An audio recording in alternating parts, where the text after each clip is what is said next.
we learned about what Lily Cole was doing in GivingTuesday in the UK because it was happening. And Lily's here to help inspire us and talk to us for a couple of moments. I'm going to do a very brief introduction of a woman who is extraordinary in many ways. Lily Cole's known to many of you perhaps as an activist, as an actress, as a model, as someone who is well known across geographies and time zones. She is really super. She is called a supermodel. I think she is a super giver. And she is changing the way in the UK and around the world through Impossible, the way that we're thinking about what giving means. So she's going to challenge us today because we've talked a lot about metrics, a lot about what we measure, a lot about fundraising, and I think a different kind of raising will be part of Lily Cole's comments to us today. So with that, we'd like to introduce to the podium Lily Cole. Please join us.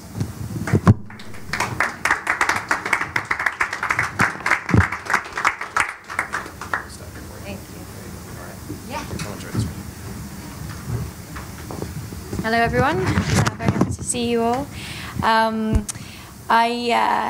here to talk about Impossible a little bit, my experience of GivingTuesday last year, and also share my ideas potentially on the gifting economy in general. Through working on Impossible, which I'll go into more detail about in a minute, I've come into contact with this concept of the gift economy for the last 3 years, which I've been increasingly inspired by, hence dedicating my kind of time and resource to try and facilitate a platform which will encourage it. The way I understand the gift economy, as distinct from exchange paradigms, most evidently money, is based around the idea of reciprocity and how return works. And so whereas in exchange paradigms, I do A for you because I expect B in return. In the gifting equation, I do A for you because I can do A and because you need A. Inevitably, I will potentially get B because someone else will give me B, but it's not quantified, and it's not my motivation for doing A in the first place. And so what we're trying to do with Impossible is a social network trying to encourage a culture, a community whereby we understand maybe that proposition of doing something for somebody else, because you then become part of a community where somebody else will do something for you. So we spent 2 years now building this platform, which we just opened in the UK at the end of last year, and we're in the series of launching in the US this month. The platform is a social network. You can post wishes out into the community. They're structured a bit like tweets, so it's very open how people use it. The only premise is that everything is done for free for one another. You get people asking for advice, you get people offering skills, asking to learn languages, offering objects out or asking for objects they need. And then we've created a kind of abundant currency in the system which just reflects what's happening, which is just saying thank you. So on a user's profile, you can see all the times they've said thank you for something else, or that they've received thank yous from others. Yesterday we did a talk here at the UN Foundation about what we're doing, and one of our users came actually to visit, which was really lovely. I'd met her through Impossible and realised in one of our conversations a few months ago that she was in DC, so when I knew I was doing an event in DC, I invited her to join us. And it was really wonderful having, every time I connect with somebody who's using it, hearing their stories of the value they're taking from it. And the value is social, really, rather than necessarily material. I mean, hopefully as we get more users, it will become material. But at this point in time, it's more about having another experience with human beings, which potentially touches you and brings you a bit closer.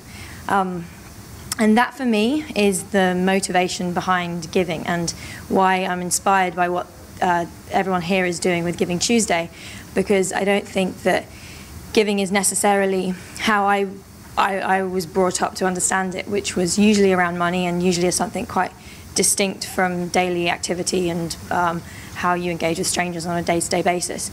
I think that obviously giving money is very important, especially in contemporary society where we have still huge social issues that money needs to address. But I also like the idea of breaking down the concept of giving to smaller gestures and a way that we can actually interact with one another in a different way. The gift economy has a few scientific ideas or sociological ideas around that premise. So when you give, it releases chemicals that make you happier, oxytocin, dopamine. It's understood to trigger reciprocity, and I'm sure you've all had that experience. Somebody does something kind to you, and you feel inclined to pay it back or pay it forward. And this is, to me, is the most crucial point. It's understood to create subtle relationships between the individuals. So if you imagine that reiterating itself and scaling, you hopefully tend towards social cohesion and community.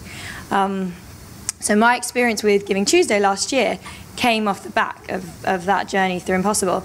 And one of our advisors, Jimmy Wales, who you might know as the man who made potentially the biggest gift economy that the world's seen to date, Wikipedia, he said to me, I really want to go around London for a day and fulfill as many wishes as we can.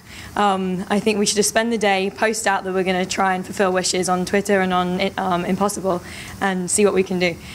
And he was like, there's this day, GivingTuesday, that everyone in America seems to be celebrating. And coincidentally, it was like the day that we were both free. So we were like, well, let's do it then.